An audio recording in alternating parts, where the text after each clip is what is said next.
Oke, karena udah jam 8, aku mulai ya teman-teman. Sebelumnya, Assalamualaikum warahmatullahi wabarakatuh. Selamat malam teman-teman. Jadi di malam hari ini kita akan mengulas materi mikro. Ya, nggak dengar? Kenapa? Oke, lanjut aja. Jadi malam hari ini kita akan mengulas materi mikrobiologi dasar untuk UAS besok pagi. Semoga yang aku sampaikan malam ini bisa bermanfaat untuk besok mengerjakan UAS. Oke, langsung aja ya teman-teman. Ini nanti kalau kalian ada yang mau ditanyain atau dibahas lebih lanjut bisa langsung open mic aja atau ada yang mau ditambahin. Jadi pembahasan yang akan aku bahas malam ini itu ada pengenalan mikrobiologi dan jenis media pertumbuhan, yang kedua human microbial interaction, yang ketiga material genetika, yang empat growth control, dan yang kelima membahas soal. Nanti di pembahasan ini akan aku sisipkan beberapa soal dari tahun lalu. Jadi biar efektif aja waktunya. Gitu. Selanjutnya itu ini. Yang pertama adalah pengenalan mikrobiologi dan jenis media pertumbuhan. Jadi mikrobiologi itu apa sih sebenarnya dan kenapa kita harus belajar ini. Jadi mikrobiologi itu kalau dipisah-pisah, mikro itu artinya kan kecil. Terus mikrobiologi itu biologi itu makhluk hidup dan logos adalah ilmu. Jadi mikrobiologi ini adalah cabang ilmu biologi yang mempelajari makhluk hidup kecil bernama mikroorganisme, meliputi struktur, klasifikasi, pertumbuhan, metabolisme, genetika, serta interaksinya dengan makhluk hidup dan lingkungan. Nah, objek dari ilmu mikrobiologi ini adalah mikroorganisme atau mikrobia. Sebenarnya mikroorganisme dan mikrobia itu adalah sama artinya, atau ya itu adalah nama lainnya aja. Nah, mikroorganisme adalah organisme hidup yang berukuran mikroskopis yang umumnya tidak dapat dilihat dengan mata telanjang dan perlu menggunakan mikroskop agar terlihat jelas. Nah, penjelasan yang aku jelaskan barusan itu bisa untuk menjawab soalnya Bu Talia di tahun lalu yang soal ini ya teman-teman. Terus pentingnya mikrobiologi dalam TIP. Nah, ternyata mikrobiologi ini tuh sangat berperan penting pada proses pembuatan produk. Ada produk tempe yang menggunakan kapang Rhizopus oligosporus, terus ada menggunakan sordo, produk sordo menggunakan hamir dan bakteri asam laktat untuk mengembangkan rotinya itu. Dan yang ketiga ada kombucha, menggunakan mikroorganisme dalam koloni yang disebut SCOBY. Nah, kombucha ini adalah minuman probiotik yang bagus banget untuk pencernaan. Teman-teman kalau ada yang mau bisa call me karena aku punya kenalan yang enak kombuchanya. Oke, next itu adalah jenis-jenis mikroorganisme. Ternyata mikroorganisme ini ada 6 jenis. Ada bakteri, kapang, hamir, protozoa, alga mikroskopis, dan virus. Dari bakteri sendiri itu adalah mikroorganisme prokaryotik yang tidak memiliki membran inti sel dan umumnya bersifat uniseluler. Nah, bakteri ini ada yang bakteri patogen dan non-patogen. Kalau patogen ini bisa menyebabkan penyakit dan pembusukan. Iya, nah kalau bakteri yang baik itu bisa membantu proses fermentasi pangan. Contohnya adalah E. coli yang ada di usus kita ini. Kemudian adalah kapang atau mold. Kapang ini masuk ke dalam fungi multiseluler yang tersusun atas benang-benang halus yang disebut hifa. Nah, kapang ini berkembang biak dengan spora. Kapang ini itu dimanfaatkan di produk tempe atau sebagai fermentasi pangan. Contohnya adalah Rhizopus oryzae. Yang ketiga adalah hamir atau yeast. Nah, yeast ini tuh sebenarnya juga adalah fungi, tapi funginya adalah uniseluler. Kalau kapang tadi kan multiseluler, kalau hamir ini uniseluler. Nah, kalau hamir ini berkembang biak dengan pertunasan dan digunakan untuk fermentasi di produk pangan juga. Dia itu untuk bikin tape dan minuman beralkohol. Gitu. Contohnya adalah Saccharomyces cerevisiae. Nah, yang keempat adalah protozoa. Protozoa ini adalah mikroorganisme eukariotik yang bersifat uniseluler. Hidupnya ini di lingkungan yang berair gitu guys. Nah, protozoa untuk tubuh kita gitu loh. Nah, contohnya adalah amuba. Nah, yang kelima adalah alga mikroskopis. Alga mikroskopis ini adalah organisme eukariotik yang memiliki klorofil. Jadinya dia mampu berfotosintesis. Contohnya adalah chlorella. Terus yang terakhir adalah virus. Virus ini sebenarnya tuh menjadi sebuah perdebatan ya. Ini tuh sebenarnya mikroorganisme atau bukan, karena dia itu sebenarnya nggak punya sel atau aseluler. Dan dia itu adalah parasit. Tapi virus ini bentuknya itu juga kecil dan tidak bisa dilihat oleh mata telanjang gitu. Dia itu parasit yang harus nempel pada inang untuk tumbuh gitu. Contohnya adalah influenza virus. Nah, dari jenis-jenis mikroorganisme ini bisa untuk menjawab soalnya Butalia yang ini ya, teman-teman. Terus, bakteri itu dibedakan berdasarkan bentuknya. Ada 4 bentuk bakteri. Yang pertama adalah kokus, yang berarti bulat. Contoh bakterinya adalah Streptococcus pneumoniae. Nah, gambarnya ada di sini ya guys. Dia bentuknya emang bulat-bulat gitu. Kokus bulat. Terus basil B batang. Dia itu bentuknya batang. Nah, contoh bakterinya adalah E. coli, seperti yang kita praktikum kemarin itu E. coli-nya kan bentuknya batang-batang tuh. Nah, dia itu termasuknya basil. Kemudian bentuk Vibrio atau koma. Nah, ini tuh mirip-mirip kayak basil, kayak batang, cuman dia agak melengkung dikit. Jadi harus melengkung kayak gini lah guys bentuknya. Nah, contoh bakterinya ada Vibrio cholerae. Selanjutnya adalah bentuk spiral atau berpilin. Nah, bentuknya seperti di gambar ya guys, dan contoh bakterinya adalah Spirillum volutans. Nah, kalau teman-teman sadari contoh-contoh bakteri yang dipaparkan ini itu sebenarnya ada nama yang mirip kayak bentuknya, kayak Streptococcus, Vibrio, Spirillum, itu kan sama kayak bentuknya, jadi bisa sebagai hint untuk mengingat-ingat itu teman-teman. Dan ini bisa untuk menjawab soalnya Butalia yang ini. Selanjutnya, nah ternyata bakteri ini bisa memiliki peran protagonis dan antagonis guys. Nah, kalau yang antagonis dulu deh, bakteri jahat. Itu adalah namanya bakteri patogen. Bakteri ini itu bertindak sebagai agen penyakit dan menghasilkan racun, bisa merusak jaringan tubuh dan mengganggu fungsi organ normal sehingga bisa menjadi penyakit gitu.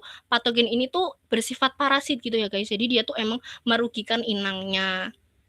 Nah, contohnya adalah Salmonella typhi yang bisa menyebabkan penyakit tipes. Salmonella ini tuh biasanya ada di kuning telur setengah matang. Jadi buat teman-teman nih yang suka telur tapi setengah matang itu kayak hati-hati karena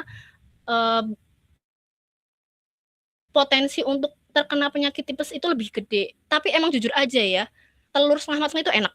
Oke, untuk bakteri non patogen atau bakteri baik atau apatogen itu sama aja ya.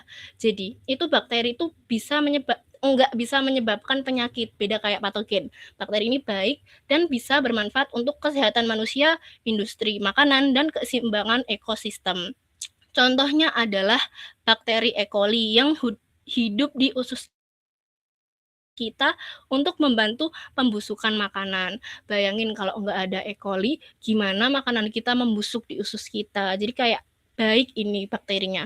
Walaupun kalau kebanyakan E. coli di usus itu akan menyebabkan penyakit diare guys. Pokoknya yang terlalu kebanyakan itu nggak baik. Oke, selanjutnya adalah media pertumbuhan. Jadi, suatu mikrobia itu membutuhkan media pertumbuhan. Apa sih media pertumbuhan mikrobia ini? Media pertumbuhan mikrobia adalah suatu lingkungan yang digunakan sebagai tempat tumbuh atau berkembangnya mikroorganisme.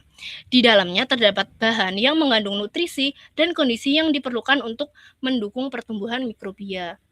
Nah, jadi dengan adanya media pertumbuhan ini, ketika mikrobia ada di media itu, dia akan bisa bertumbuh gitu loh, kalau sesuai. Nah, pertumbuhan ini bisa optimal, itu medianya harus memenuhi kriteria berikut ini. Ada 4. Yang pertama mengandung nutrisi. Nutrisinya ini bisa berupa karbon, nitrogen, energi, vitamin, dan mineral. Terus, Terus tingkat keasaman pH media itu juga sangat berpengaruh pada proses pertumbuhannya. Umumnya sih biasanya di range normal, yaitu 6,5 sampai 7,5. Terus tekanan osmosis harus seimbang agar selnya itu tidak mati atau tidak pecah gitu. Kemudian media itu harus steril dari organisme yang lain biar mikroorganisme yang tumbuh di suatu media itu sesuai target gitu. Kalau ada mikrobia lain yang tumbuh selain mikrobia target, itu berarti medianya itu kontam. Nah, ada quote of the day nih. Jadi sama halnya manusia, mikroorganisme itu juga membutuhkan lingkungan yang tepat untuk bertumbuh. Jadi kalau lingkungannya nggak tepat itu gimana mau tumbuh guys? Jadi harus tepat. Oke, next adalah selesai. Oke, terus human microbial interaction. Nah, jadi manusia sama mikrobia itu tuh bener-bener sangat berkaitan gitu ya. Jadi di dalam tubuh kita ini ternyata banyak banget mikroorganismenya. Itu ada tersebar di mulut, di pernafasan, di usus, di kulit, dan di alat reproduksi. Nah, di usus sendiri ini itu terdapat lebih dari 100 miliar mikroorganisme, kayak banyak banget sih memang. Nah, perannya tuh apa sih mikroorganisme di usus manusia? Itu dia bisa mengekstraksi energi dari makanan, mengubah sinyal nafsu makan, memproduksi vitamin, terus melindungi tubuh dari patogen eksternal, dan banyak lainnya. Kemudian, ternyata setiap orang, jadi manusia itu kan beda-beda. Dan ternyata jumlah dan komposisi mikrobiota pada manusia itu juga beda-beda. Nah, hal ini bisa disebabkan oleh gen, gaya hidup, jenis makanan, dan konsumsi obat-obatan. Gitu. Tapi di dalam usus sendiri itu ada 4 kelompok bakteri. 90% itu terdiri dari filum Firmicutes dan Bacteroidetes. Terus 5%-nya terdiri dari filum Actinobacteria dan Proteobacteria. 5% lainnya apa tuh? Nah, 5% lainnya itu mikrobia yang lain yang nggak diketahui namanya. Ada tapi guys. Nah, terus Firmicutes dan Bacteroidetes tuh apa sih sebenarnya? Dari definisinya dulu nih. Firmicutes itu adalah filum bakteri yang sebagian besar dinding selnya itu adalah gram positif. Nah, jumlah dari Firmicutes ini itu berhubungan dengan asupan hewani yang kita makan. Karena Firmicutes itu ada di hewan gitu. Nah, terus kingdomnya sendiri adalah bakteria karena Firmicutes termasuk bakteria dan filumnya adalah Firmicutes.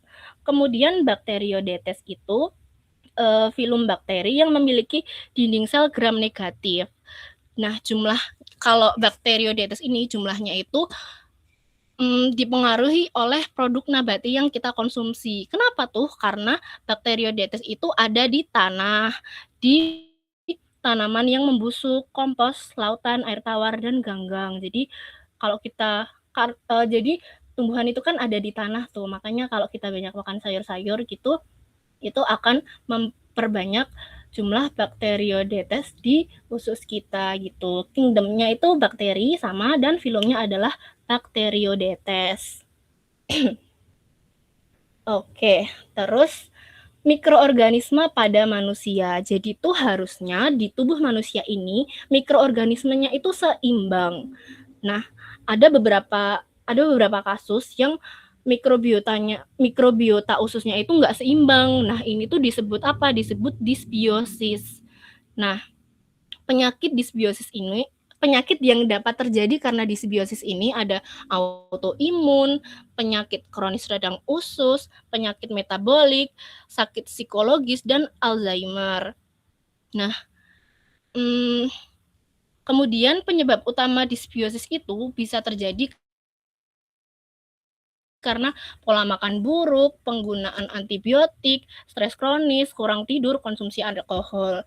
Nah, hal ini tuh bisa diatasi dengan kita itu menerapkan pola hidup sehat, guys, biar biotanya tuh seimbang, dan juga konsumsi probiotik kayak kombucha tadi, guys. Lalu ternyata mikrobiota usus itu mulai terbentuk bahkan sejak masa kehamilan. Jadi ketika kita masih ada di rahim, itu kita tuh kan dibungkus sama kan dilindungi oleh plasenta dan air ketuban. Nah, itu tuh ternyata mengandung mikroba Fusobacteria, Tenericiutes, Firmicutes, Bacteroidetes, dan Proteobacteria. Gitu. Selanjutnya, fase awal kehidupan, fase ketika kita dilahirkan. Nah, cara melahirkannya ini itu kan ada dua, yang normal sama yang sesar. Nah, ternyata ini tuh juga berpengaruh pada mikrobiota di tubuh kita gitu. Jadi ketika bayi yang lahir secara normal itu memperoleh banyak mikrobia dari saluran reproduksi ibunya, terutama bakteri Lactobacillus. Sedangkan bakteri yang lahir melalui operasi sesar lebih banyak terpapar dengan mikroba dari kulit si ibu gitu. Nah, selanjutnya ketika fase menyusui. Nah, habis lahir kan kita pasti menyusui dulu. Kita pasti menyusu dulu sebelum akhirnya makan. Nah, ketika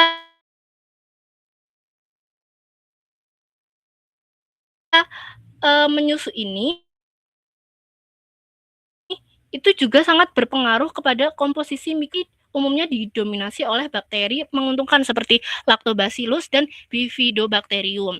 Sedangkan bayi yang mengonsumsi susu formula memiliki komposisi mikroba yang berbeda. Kemudian pada fase makanan, setelah menyusu kita kan pasti ada fase makanan pendamping ASI dulu, MPASI dulu. Nah, keanekaragaman mikrobia usus itu mulai meningkat karena kita mulai terpapar oleh makanan-makanan lain gitu. Lalu muncul lebih banyak bakteri penghasil butirat seperti Clostridium dan Prevotella. Nah, setelah itu kita kan pasti sudah makan seperti manusia pada umumnya. Jadi setelah 3 tahun komposisi mikrobiota itu serupa dengan usus orang dewasa gitu.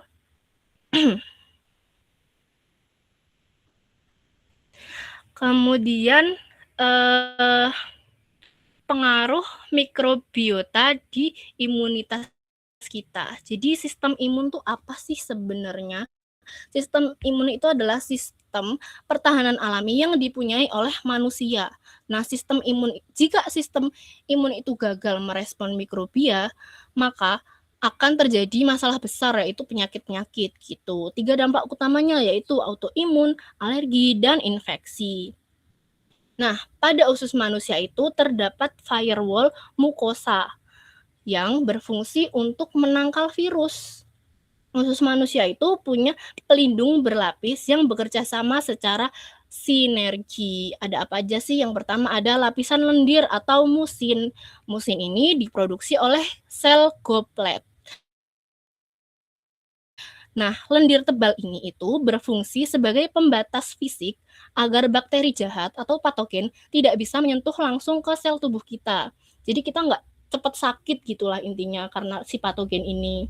Nah, kemudian ada peptida antimikroba. Nah, peptida ini diproduksi oleh sel epitel.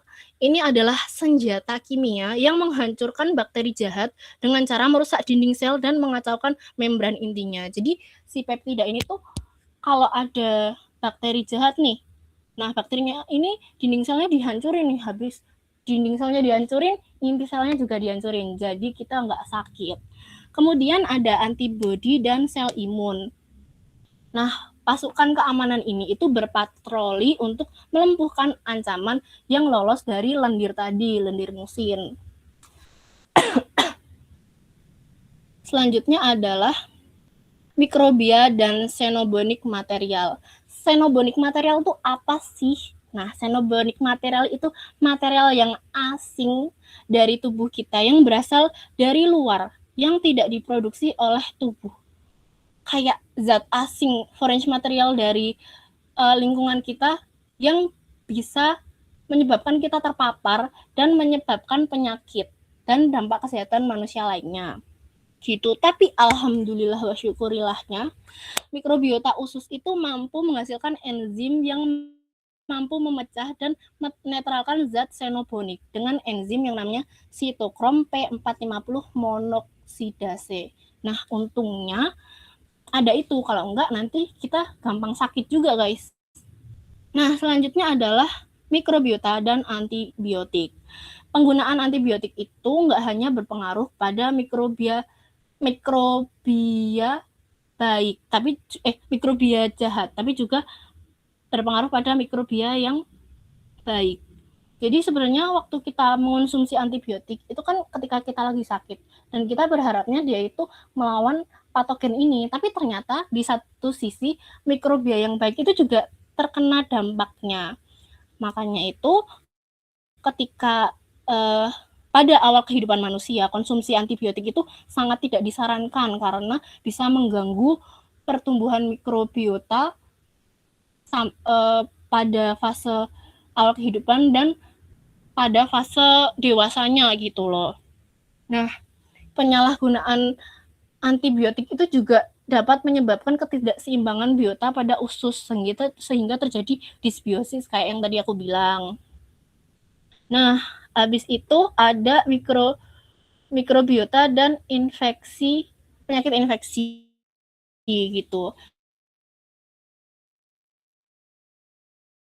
Nah, tadi kan penyalahgunaan antibiotik. Nah, itu juga dapat mengurangi keanekaragaman mikrobiota usus dan menyebabkan kemampuan patogen berkolonisasi. Jadi itu di usus kita, itu kan ada usus baik yang harusnya dia itu tugasnya untuk menghambat pertumbuhan Clostridium difficile.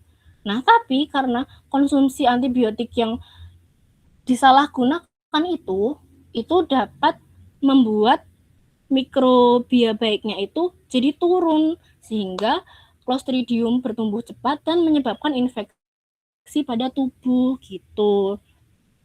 Terus juga konsumsi antibiotik juga menurunkan asam lemak yang menjadi energi utama jaringan epitel. Padahal jaringan epitel tadi itu kan kayak pembatas kita antara patogen dan tubuh kita gitu kan. Harusnya kan jaringan epitel ini kayak yang jadi menjaga kita gitu.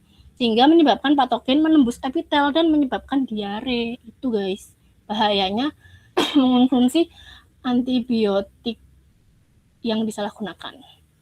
Oke, next. Itu adalah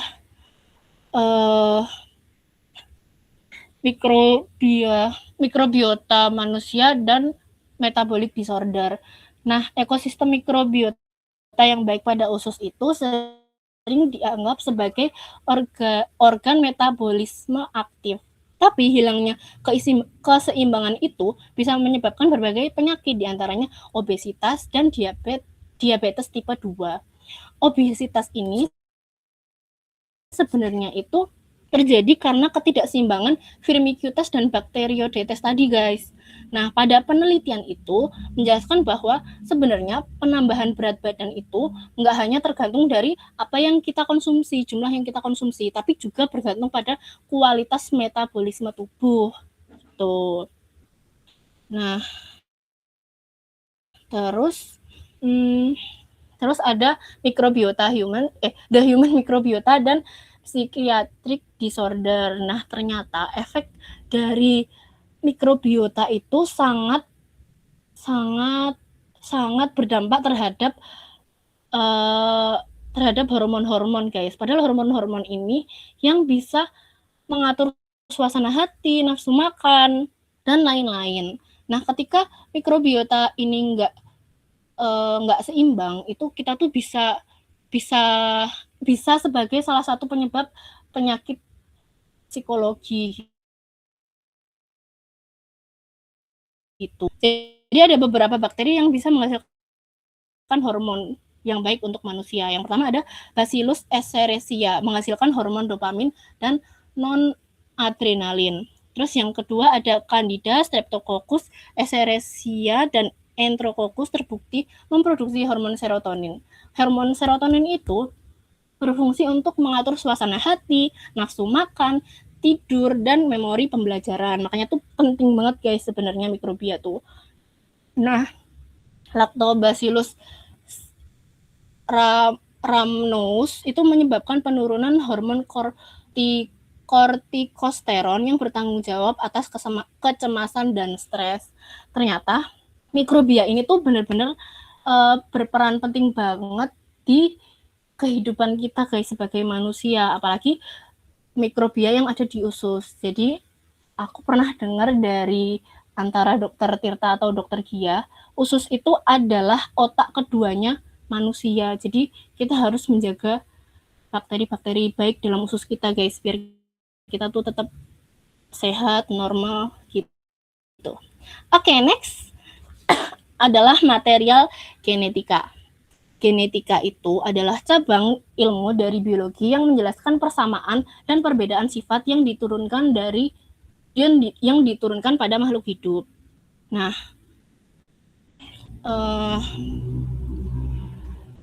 jadi itu ada gen, DNA, sama kromosom. Penjelasan ini tuh bisa menjawab untuk soalnya Bu Talia ya guys. Untuk yang gen sendiri, gen ini tuh kayak yang ada di gambar sini. Ini tuh termasuk gen. Gen itu unit yang mewariskan dan membawa informasi genetik dari induk kepada keturunannya. Nah, gen itu tersusun dari basa nitrogen pada DNA yang berfungsi sebagai kode atau instruksi untuk membentuk protein maupun RNA gitu.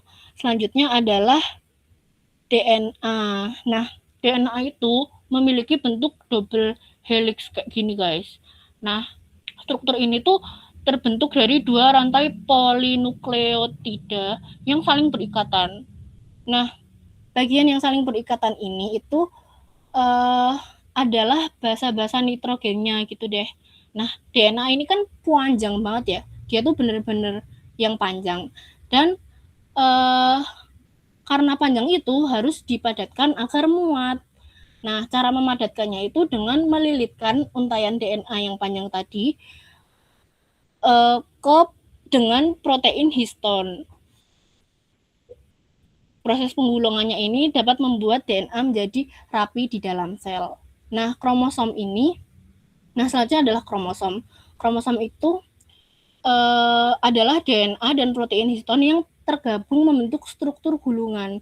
Lalu gulungan tersebut akan membentuk suatu anyaman yang disebut nukleosom. Gabungan dari nukleosom akan membentuk kromosom yang terdiri dari dua kromatid. Intinya tuh bentuknya kayak gini guys. Intinya tuh bentuknya kayak gini. Terus ini gen, terus ini DNA. DNA panjang kan. Terus dia tuh menggulung di histon.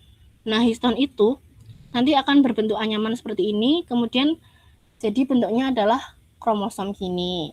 Gitu. Nah, peran mikroorganisme dalam rekayasa genetika. Mikroorganisme itu punya peran kunci dan peran yang sangat penting dalam rekayasa genetika, terutama pada bioteknologi, kedokteran, pertanian, dan industri. Sebagai apa sih sebenarnya? Ada 3 macam. Yang pertama sebagai vektor atau pembawa gen. Jadi contohnya adalah bakteri E. coli, sering digunakan sebagai inang dalam teknologi DNA rekombinan untuk memperbanyak atau mengekspresikan gen yang diinginkan. DNA rekombinan itu apa sih sebenarnya? Dia tuh kayak suatu DNA baru dari gabungan sifat DNA satu dan lainnya. Jadi misal ada 2 DNA dengan sifat yang berbeda, kemudian mau dijadiin satu. Nah, itu nanti DNA barunya tuh namanya DNA rekombinan gitu. Senangkepku gitu. Nah, habis itu sebagai produksi protein digunakan untuk memproduksi insulin rekombinan bagi penderita diabetes. Terus pada pertanian itu pada tanaman transgenik. Nah, di sini itu bakteri Agrobacterium tumefaciens itu digunakan untuk mentransfer gen tanaman untuk meningkatkan ketahanan terhadap hama. Jadi itu ada suatu gen yang tahan terhadap hama, itu mau dimasukkan ke suatu tumbuhan. Nah, perantaranya itu adalah si bakteri Agrobacterium ini, gitu intinya. Nah, terus ini masuk ke definisi atau konsep GMO. GMO itu apa sih? GMO itu adalah Genetically Modified Organisme. Teman-teman ada yang mau bertanya nggak BTW? Kecepatan nggak? Nggak? Oke. Nah, GMO itu kepanjangannya adalah Genetically Modified Organisme, yaitu makhluk hidup yang genomnya telah dimodifikasi dengan teknologi rekayasa genetik dengan tujuan mendapatkan sifat fisiologis yang diinginkan. Jadi sebenarnya intinya adalah GMO ini tuh hasil rekayasa manusia dengan memodifikasi genetikanya gitu loh, biar kita tuh mendapat suatu makhluk hidup yang sifatnya tuh sesuai dengan keinginan kita gitu. Nah, di industri pangan bibit GMO ini digunakan karena beberapa alasan. Yang pertama, meningkatkan pertumbuhan jadi lebih cepat, bisa lebih besar atau lebih banyak, terus bisa menambah nutrisi yang terkandung, menjaga ketersediaan dan membuat pangan tahan terhadap hama gitu. Nah, kalau ini semua terchecklist gitu kan, di industri pangan kan jadi lebih fleksibel gitu loh. Makanya butuh rekayasa-rekayasa gitu. Nah, GMO itu dilakukan untuk mempersingkat proses modifikasi tanaman. Sebenarnya kan metode modifikasi tanaman kan banyak. Ada metode konvensional seperti kayak perkawinan silang.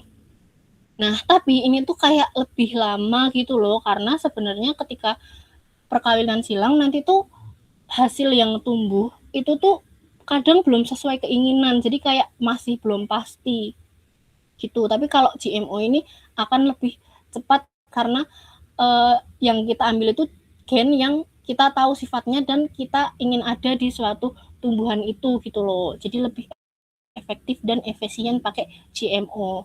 Nah, yang aku jelasin barusan itu bisa untuk menjawab soalnya Butalia yang ini.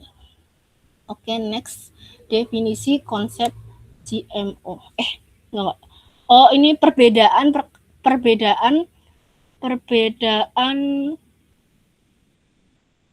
modifikasi tanaman secara konvensional dan GMO. Yang pertama itu kan ada perkawinan silang. Nah, ada perkawinan silang dan GMO. Jadi dari metode pembuatannya sendiri itu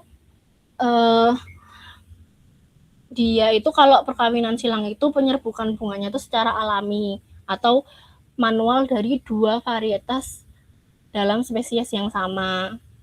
Tapi kalau GMO itu dia itu menggunakan gen, dia itu menyisipkan gen yang ada di DNA itu ke suatu makhluk hidup yang akan suatu tumbuhan gitulah. Nah, terus kalau dari batas spesiesnya itu perkawinan silang itu cuman bisa dilakukan antara tanaman yang berkerabat dekat atau yang satu spesies aja. Tapi kalau GMO itu bisa untuk semuanya, kayak dia itu menembus batas spesies. Nah, untuk proses dan waktunya perkawinan silang ini membutuhkan waktu yang sangat lama, dan karena butuh proses seleksi keturunan berulang gitu loh. Jadi kalau dapat sifat dari sifat A sama sifat B mau jadi sifat C, itu tuh kita nggak bisa langsung dapat sifat C karena dia tuh bisa aja dapat sifat yang lain gitu loh, kayak dia tuh nggak pasti dapat sifat yang kita inginkan gitu, jadi lama. Nah kalau GMO ini tuh cepat dan sangat presisi karena kan gennya kan yang kita ambil dan kita sisipkan ke tanamannya itu, jadi bisa dalam satu kali rekayasa. Nah, untuk keturunan dan benihnya itu, kalau perkawinan silang itu, kalau kita udah dapat bibit yang kita mau sesuai keinginan kita, itu tuh dia tuh bijinya masih bisa digunakan, masih bisa menghasilkan bibit yang sama gitu loh. Cuman kalau tanaman GMO ini nggak bisa, jadi dia cuma bisa sekali gitu. Nah ini adalah contoh bibit GMO yang paling banyak digunakan adalah jagung BT. BT itu adalah Bacillus thuringiensis yang punya sifat anti hama. Itu guys. Nah, selanjutnya itu ketika pembuatan produk GMO, kita itu harus punya 4 komponen utama yang dibutuhin. Yang pertama adalah gen target yang sifatnya kita inginkan, misalnya adalah gen anti hama.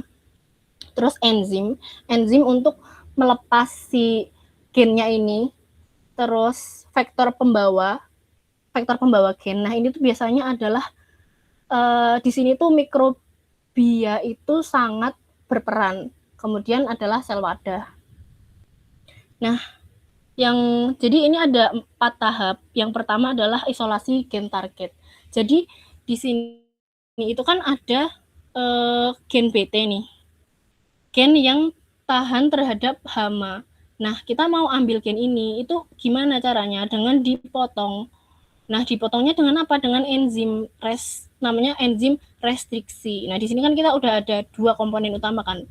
Yang pertama gen BT-nya ini, Bacillus thuringiensis, dari gen BT dari bakteri Bacillus thuringiensis. Terus yang kedua adalah enzim restriksi. Terus setelah dipisahkan, ini gen BT yang sudah diperoleh itu dimasukkan ke dalam DNA. Hasil penggabungan ini disebut DNA rekombinan yang aku bilang tadi. Dia tuh kayak masuk ke dalam DNA lain gitu loh. Nah, kemudian di DNA ini bakteri itu bisa diperbanyak. Nah, tahap ketiga itu yaitu transfer gen ke tanaman target. Tadi kan gennya kan udah diperbanyak tuh. Nah, gen ini dipindahkan ke sel tanaman target dengan bantuan bakteri Agrobacterium tumefaciens sebagai pembawa. Nah, di sini adalah peran mikroorganisme dalam GMO. Kemudian yang keempat adalah ekspresi gen pada tanaman transgenik. Gen BT ini yang udah menyatu dengan DNA tanaman itu akan bekerja dan menghasilkan protein BT di tanaman ini, nanti akan tumbuh dan menghasilkan protein BT sebagai protein yang anti hama gitulah. Jadi protein ini membuat tanaman menjadi tahan terhadap serangan hama penggerak jagung gitu. Nah, ini tadi itu bisa menjawab soal 5 dari Bu Thalia. Adakah teman-teman yang ingin bertanya?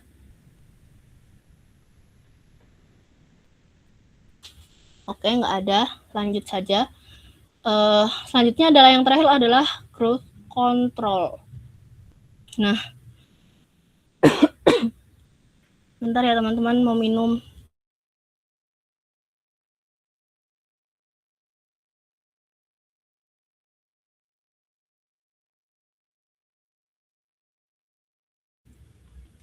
Oke, lanjut adalah growth control.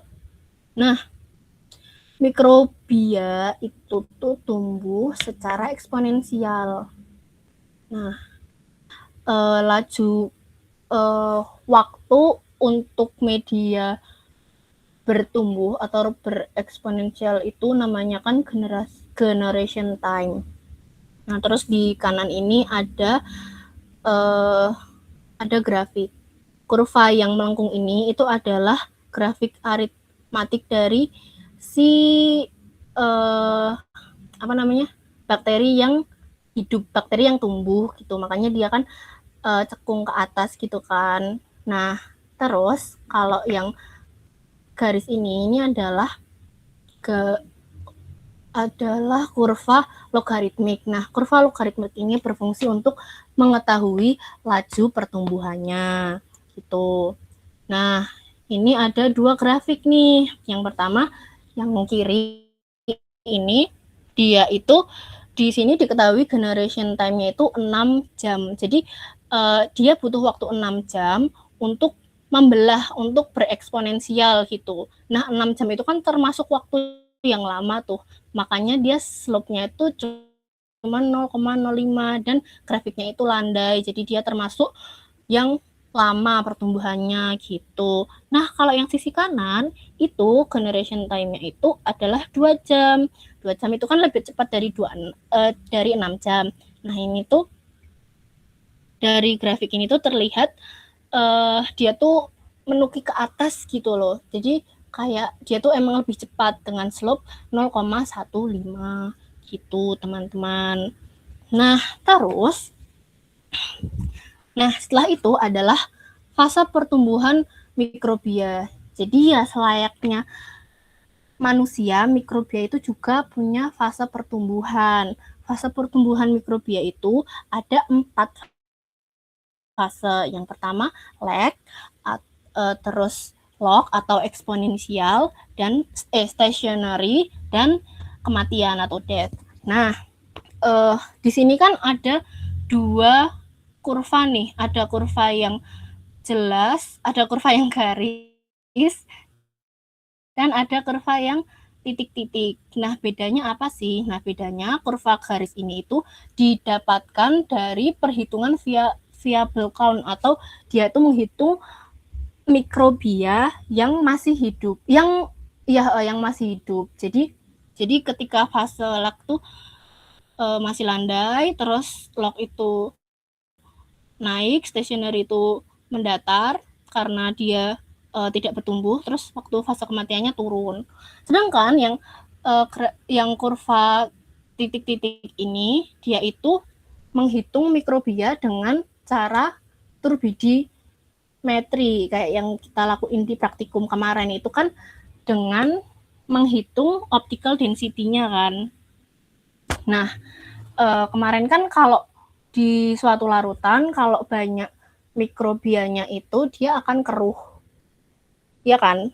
Nah, terus kenapa waktu kematian dia lurus aja? Karena ketika mikrobia mati itu tuh tidak mengubah kekeruhan si larutan gitu loh. Jadi larutannya ya tetap keruh. Jadi kayak kita nggak tahu ini tuh mikrobianya tuh emang udah mati, udah masuk fase mati atau gimana gitu. Soalnya mikrobia yang mati itu kan tidak terus menjadikan larutannya jernih gitu kan. Ngerti kan maksudku? Ngerti nggak? Ngerti dong. Oke. Sip. Nah, habis itu masuk ke fase-fase ini. Fase yang pertama itu fase lag. Aku gampangnya mikirnya kayak kita nge-lag gitu loh guys. Kalau masuk ke lingkungan yang baru, kayak dulu kan kita waktu SMA begini, waktu kuliah tiba-tiba begini. Jadi kan kita masih nge-lag gitu kan. Nah, sama halnya dengan si mikrobia ini, dia itu ketika dipindahkan ke medium baru itu dia tuh juga nge-lag gitu loh. Dia butuh banget adaptasi di media ini. Makanya ketika fase lag ini, sel itu mengalami fase adaptasi dengan lingkungan baru. Ketika adaptasi ini dia tidak mengalami pertumbuhan dan selnya itu membesar karena mulai mensintesa enzim untuk beradaptasi gitu. Selanjutnya adalah fase log atau eksponensial. Nah, ketika si mikrobia ini udah nyaman gitu ya sama lingkungannya, itu tuh dia mulai bertumbuh gitu, mulai mengalami pertumbuhan dan laju pertumbuhannya itu naik dan konstan. Nah, fase pertumbuhan ini tuh sangat-sangat dipengaruhi oleh kondisi lingkungan dan sifat genetik. Kayak yang tadi aku bilang, kalau kondisi lingkungannya tidak mendukung tuh gimana bisa tumbuh gitu kan. Nah, kalau kondisi lingkungannya mendukung ya jadi bisa lebih tumbuh gitu. Ciri-cirinya tuh jumlah selnya bertambah, terus laju pertumbuhan maksimal dan konstan. Nah, setelah masuki fase log, selanjutnya adalah fase stationary. Nah, fase pertumbuhan di sini itu dia tuh jumlah mikrobianya tuh konstan aja, makanya dia itu datar kan ininya itu datar gitu. Nah, si nutrien ini mulai habis karena sudah dipakai untuk fase log tadi kan, dia kan bertumbuh kan pasti butuh nutrisi. Nah, karena dipakai terus makanya nutrisinya mulai habis. Nah, fase ini tuh jumlah sel hidupnya tetap karena laju pembentukan sel baru sama dengan laju kematian sel. Jadi ada yang tetap tumbuh, ada yang mati gitu. Nah, di sini juga terjadi penumbukan produk beracun. Selanjutnya adalah fase keempat. Maaf ya, tipe ini harusnya keempat. Itu adalah fase kematian atau death. Maaf teman-teman. Nah, habis itu sel yang mati itu lebih banyak. Jadinya dia tuh sel yang mati itu lebih banyak dan yang hidup itu sedikit, makanya dia turun kan. Nah, turun gitu. Kenapa kok bisa turun gini? Karena yang tadi itu kan ada terjadi penumpukan produk beracun. Itu bikin si selnya itu tuh mati. Terus juga nutrisinya habis, dia nggak bisa ngapa-ngapain lagi dong berarti. Nah, terus ya udah begitu fasenya. Nah, untuk menghitung mikrobia tuh pakai apa sih? Ada 3. Pakai microscopic count dengan menggunakan alat colony counter seperti yang di gambar ini. Terus bisa dari turbidimetric method kayak yang kita lakukan di praktikum, dan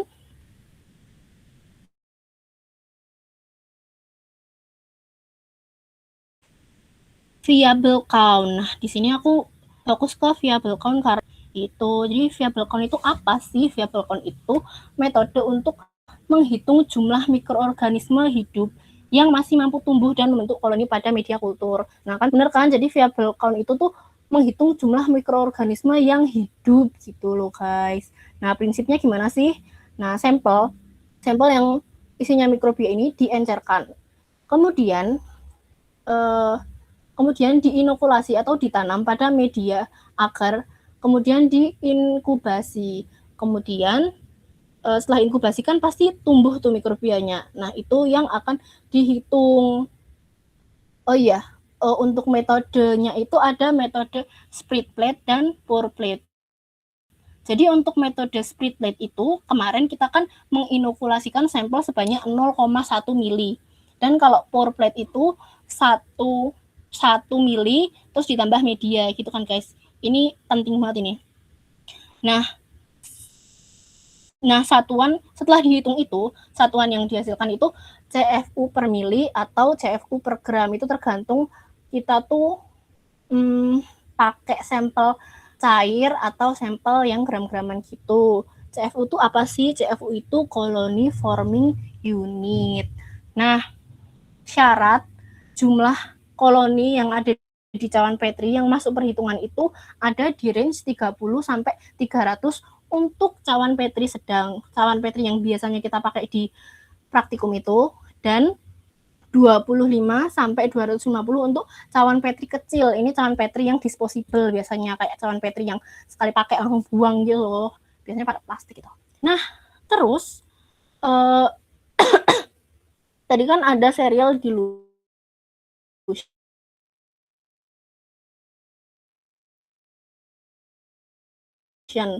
Sampel ini, nah di sampel ini itu kan sebenarnya banyak banget bakterinya. Nah, kalau kita langsung masukin ke media, itu tuh dia akan kebanyakan, kita susah ngitungnya kan. Makanya perlu dilakukan pengenceran biar mikrobianya bisa dihitung sesuai dengan syarat tadi ini. Nah, kemudian kenapa dilakukan pengenceran bertingkat? Nah, pengenceran bertingkat ini tuh dilakukan ketika mikrobianya tuh masih banyak banget gitu loh kan. Kalau diencerin 10 kali itu kadang kan mikrobianya masih banyak, makanya kita perlu pengenceran bertingkat. Nah, kenapa nggak langsung dari sampel ini ke misal ke pengenceran 1000 gitu kan, biar nggak usah bertingkat-tingkat. Kenapa? Soalnya kalau langsung kayak gitu kita tuh butuh larutan pengencer yang banyak gitu. Misal ya dari sampel ini kita mau encerin ke 1000 mili tanpa adanya pengenceran bertingkat. Berarti kan kita butuh satu mili sampel dan pelarutnya itu 999 mili. Nah, kan banyak banget tuh, kayak kita sulit juga nyari pelarut sebanyak itu. Bukan sulit sih, lebih ke mahal juga pelarut yang sebanyak itu dan kayak terlalu banyak banget gitu. Makanya kita gunakan larutan bertingkat biar lebih efektif dan efisien gitu. Habis itu terus ada total dilution dan dilution factor. Tuh apa sih sebenarnya, bedanya apa sih? Kalau total dilution itu adalah seberapa encer sampel awal ini dibanding seberapa encer sampel yang ada di larutan ini dibanding sama sampel awal gitu loh. Paham nggak? Kayak kita kan ambil 1 mili ke sini nih. Nah, di sini berarti dilutionnya 10 pangkat min 1. Soalnya dia diencerin ke 9 milibrod gitu. Nah, kalau faktor dilution itu faktor pengencerannya. Jadi, untuk mengetahui jumlah sel pada 1 mili sampel itu harus dikali dengan faktor dilusi. Gitu. Jadi kan faktor pengenceran itu 1 per total dilusi. Satunya ini adalah bateraiku habis guys, bentar.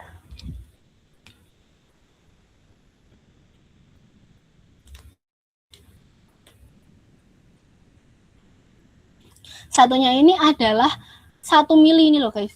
1 mili ini yang diambil. Ini 1 mili itu satunya. Total dilusinya itu adalah ya totalnya ini gitu. Jadi misal 1 mili terus di sini 9 mili kan totalnya kan 10. Berarti 1 per 10 gitu. Jadi total dilusinya total dilusinya 10 pangkat min 1 dan faktor dilusinya 1 per 10 pangkat minus 1, berarti 10 pangkat 1 gitu. Paham kan teman-teman? Paham nggak teman-teman?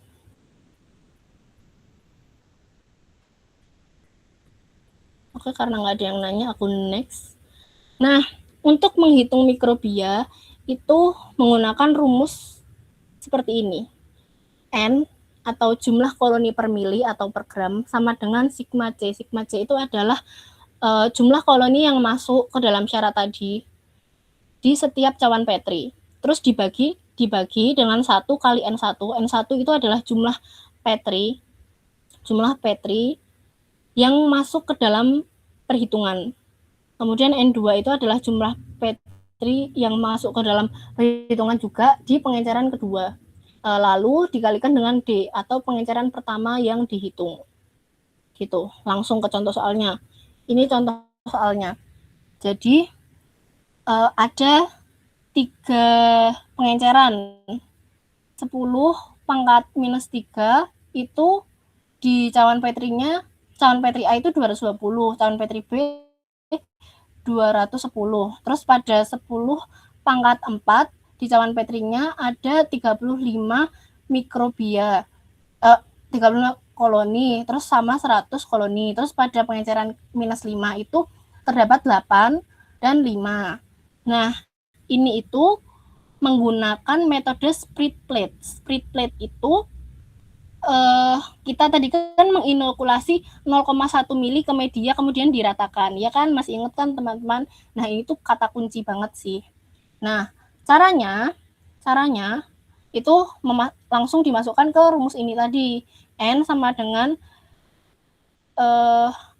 jumlah koloni tiap Petri. Koloni yang dihitung itu yang sesuai syarat. Tadi kan 30 sampai 300. Itu ada di 220, 210, 35. dan 100. Nah, tapi kenapa 100 ini nggak dimasukkan? Karena pada 10 pangkat min 3 ini itu kan dia bentuknya ratusan. Harusnya ketika diencerkan 10 kali lagi, itu kan harusnya puluhan gitu loh. Kata Pak Ari tuh gitu. Jadi kalau dia enggak puluhan di sini, dan ini satuan kan, harusnya kan polanya sama kan. Nah, tapi di sini tuh ada kejanggalan. Nah, kata Pak Ari, kalau ada kejanggalan gini berarti terjadi error. Dan error ini tidak boleh masuk ke dalam perhitungan. Paham kan guys, kenapa alasan nggak boleh masuk ke perhitungan? Adit? Oke. Nah, jadinya cuma 3 ini yang masuk. Nah, terus dibagi dengan 1 kali 2. 2 ini apa? 2 ini cawan Petri pada pengenceran pertama. Itu yang digunakan 2. Ya kan, 1 kali 2. Terus ditambah 0,1. Ini kan angka pasti nih. Ini udah angka pasti. Terus dikali 1. Kenapa kok 1?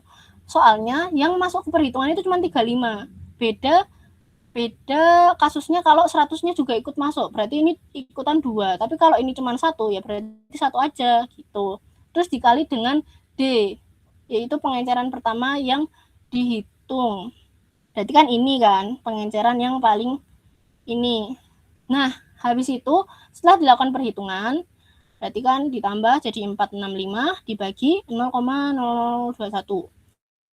Menghasilkan 2.201.428 koloni CFU per 0,1 mili. Nah, tapi kita tuh biasanya umumnya ditulis dengan yang kayak gini. Apa ya dulu namanya? Ya pokoknya gini kan maksudnya. Kan 2,21 dikali 10 pangkat 5. Ini loh guys, pasti paham lah. Oh, paham. Nah, itu satuannya masih CFU per 0,1 mili. Kenapa kok 0,1 mili? Soalnya dia pakai metode split plate 0,1 mili. Gitu. Tadi yang kita hitung dari tadi itu masih 0,1 mili. Nah, makanya untuk dijadiin ke apa namanya satuan yang CFU per mili itu pangkatnya nambah itu. Jadi 2,21 kali 10 pangkat 6 gitu. Paham nggak teman-teman? Apakah kecepatan? Ada yang mau ditanyakan? Langsung nanya aja guys. Oke, terima kasih. Selanjutnya, nah kemarin Pak Ari itu ada 2 cara. Yang cara satunya adalah yang rata-rata. Nah, kalau cara ini itu si ininya 10 pengenceran 10 pangkat minus 3 itu di rata-rata dulu. Ya kan, di rata-rata jadi 215. Terus pengenceran yang kedua 10 pangkat minus 4 itu kan yang dipakai cuma 35. Jadi ya udah 35 aja gitu. Nah, karena ini masih pengencerannya beda, itu nggak boleh langsung di rata-rata. Soalnya dia masih beda. Makanya kita disamain dulu. Jadi ke 10 pangkat minus 3. Yang ini tetap, yang 35 jadi 350 gitu kan. Nah, rumus N-nya untuk rata-rata itu berarti rata-rata jumlah koloni ini dikali faktor pengencer. Nah, rata-rata jumlahnya jadi 215 plus 350 per 2 dikali kok 10 pangkat 3. Nah, tadi kan udah aku jelasin kalau faktor pengencer itu 1 per apa tadi dilution. Itulah pokoknya 1 per 10 pangkat min 3. Berarti sama ada 10 pangkat 3 gitu. Makanya setelah dilakukan perhitungan jadi begini. Nah, kan hasil akhirnya masih, nah ini kan masih 200-an nih, makanya dijadiin satuan dulu. Terus dikali 10 pangkat 5 CFU per 0,1 mili. Kenapa? Karena dia pakai metode split plate. Lagi-lagi aku tekanin, itu jangan sampai lupa guys, soalnya nanti bakal salah kalau lupa. Kita harus perhatikan metode split plate-nya. Nah, habis itu terus dihasilkanlah seperti ini. Nah, cara 1 dan cara 2 ini itu kan caranya berbeda, tapi hasilnya mirip-mirip. Nah, itu normal ya guys, dengan cara yang berbeda itu pasti juga menghasilkan hasil yang berbeda karena pendekatannya tuh berbeda. Nggak bisa harus dituntut sama dengan cara yang berbeda gitu. Tapi menurutku aku prefer cara satu sih, soalnya kayak lebih gampang, lebih ada rumusnya gitu loh. Menurutku trustedan cara satu sih. Cuman ngikut kalau teman-teman mau cara dua ya monggo, cuman aku cara satu. Lalu ini ada soal tahun lalu. Nah, kita lihat tuh, metode perhitungan dilakukan dengan seri pengejaran. Inovasi dilakukan dengan cara split plate. Lagi-lagi split plate. Kita harus mengunderline cara atau metodenya itu. Berarti kan ini masih 0,1 mili gitu. Beda lagi kalau pour plate. Kalau pour plate itu udah langsung 1 mili gitu. Nah, di pengejaran ini itu yang dimasukin itu cuman 220, 240 sama 65. Kenapa? Lagi-lagi ya karena ini ratusan, ini puluhan, ini satuan. Harusnya kayak gitu. Cuman karena ini masih ratusan, itu masih janggal kata Pak Ari dan itu error, nggak boleh masuk ke perhitungan. Gitu. Selanjutnya dilakukan perhitungan seperti ini. Apakah teman-teman masih ada yang bingung?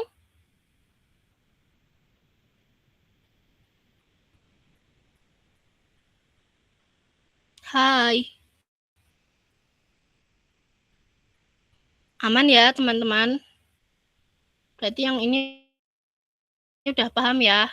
Oke, pokoknya aku tegasin bahwa kita harus mengunderline metode variable count-nya biar nggak salah satuan gitu. Kalau salah satuan berarti salah jawaban, nanti salah gitu. Sebenarnya soalnya Pari itu template ya, dia pasti ngasih error satu di sini yang harusnya nggak ikut perhitungan. Jadi yang ikut perhitungan cuma 3 gini. Oke, sama sih caranya sama. Ini enggak karena nggak masuk range. Yang ini karena error, harusnya puluhan, jadi cuma 3. Kalau 3 yang ini jangan sampai kekocek ya, kan ini 1 kali 2, cawan Petrinya kan 2, terus yang ini 0,1 kali 1, karena yang dipakai cuma 1. Jangan dimasukin 2, kalau 2 nanti salah, perhitungannya beda nanti. Nah, habis itu terus perhitungan ini jangan lupa untuk dibikin satuan terus dikali 10 pangkat gitu, karena biasanya hitungnya gitu. Terus ini masih 0,1 mili, jadiin ke mili gitu teman-teman. Nah, untuk soal perhitungan sih cuman gitu ya sebenarnya. Nah, selanjutnya adalah metode untuk menghambat pertumbuhan mikrobia. Nah, ada 3 metode. Yang pertama adalah dekontaminasi, disinfeksi, sama sterilisasi.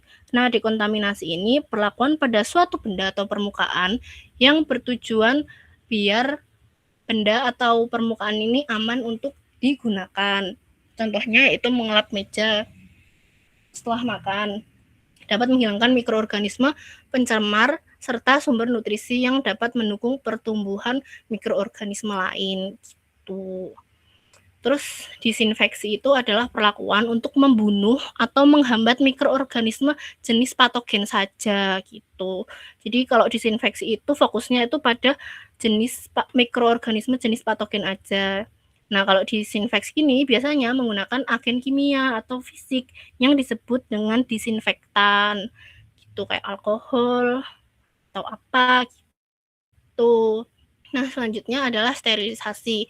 Nah, kalau sterilisasi itu adalah menghilangkan seluruh mikroorganisme secara lengkap, termasuk endospora dan virus, biar uh, biar bahan atau alat yang disterilisasi ini bersih dari semua mikroorganisme. Biasanya sih pakai autoclave pada suhu 121 derajat selama 15 menit. Nah, ini bisa untuk menjawab soalnya Pak Ari. Yang ini bedanya dekontaminasi dengan disinfeksi. Itu pada target mikroorganismenya, guys, gitu. Nah, selanjutnya adalah macam-macam metode sterilisasi panas. Nah, sterilisasi itu ternyata nggak cuma ada di autoclave juga. Nggak hanya pada autoclave aja, tapi dia bisa menggunakan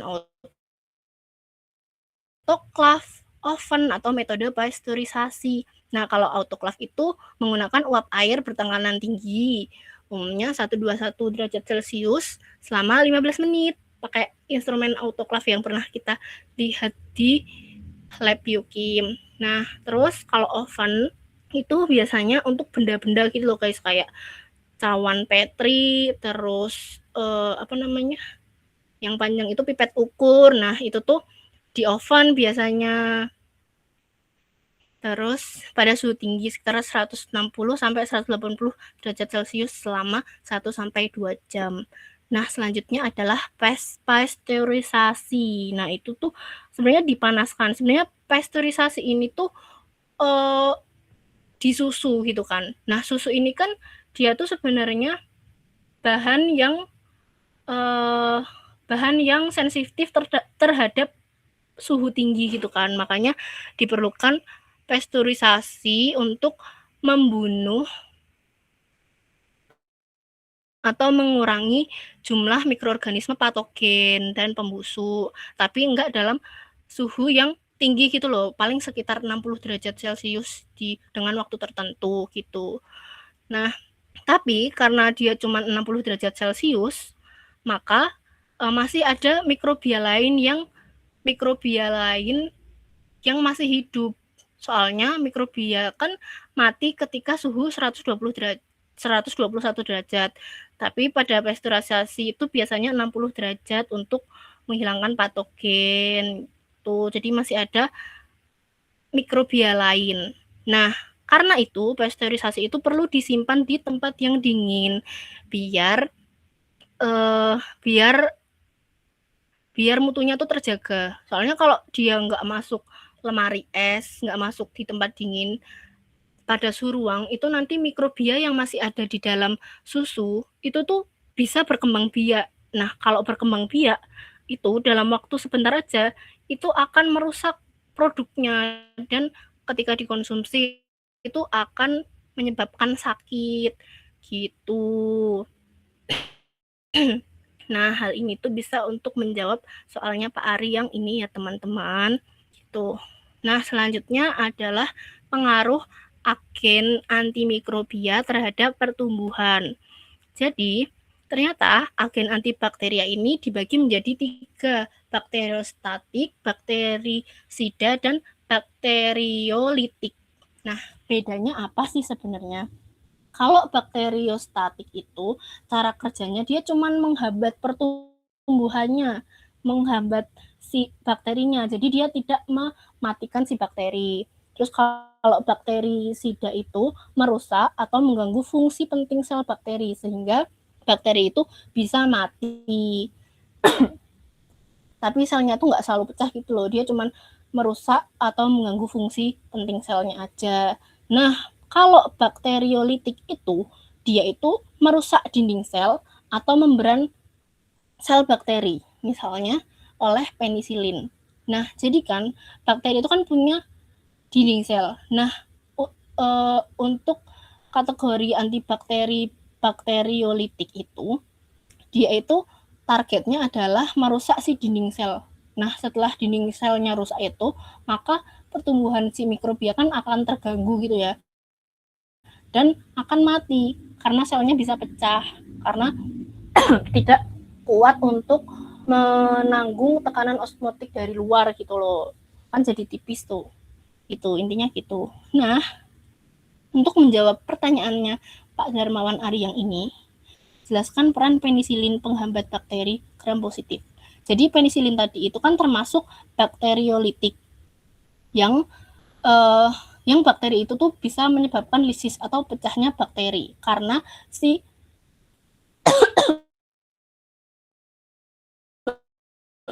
bentar ya guys, mau minum, maaf.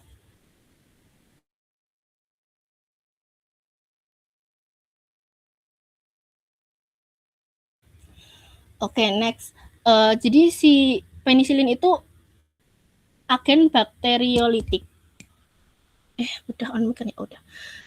Merupakan agen bakteriolitik yang tadi itu targetnya adalah merusak dinding sel dan menyebabkan lisis gitu kan. Sedangkan bakteri gram positif itu punya lapisan peptidoglikan yang tebal. Kalian ingat kan? gram positif.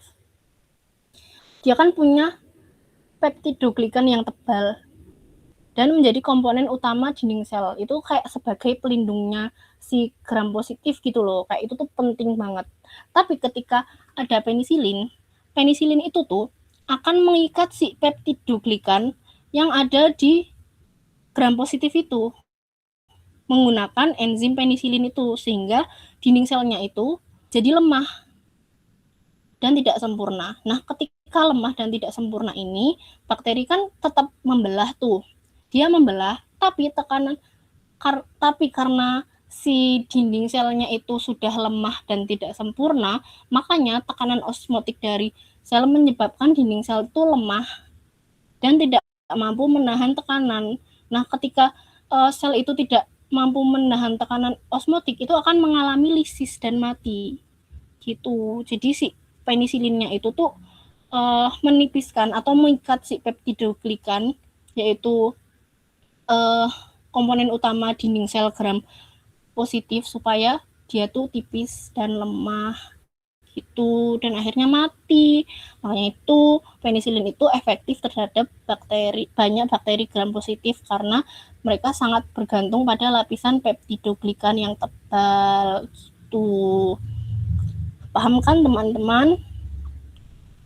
Nah, terakhir itu adalah pengaruh agen antimikroba. Ini nih, untuk menjawab soal ini, itu diffusion technique adalah salah satu metode yang digunakan untuk menguji efektivitas antibiotik pada mikroorganisme target.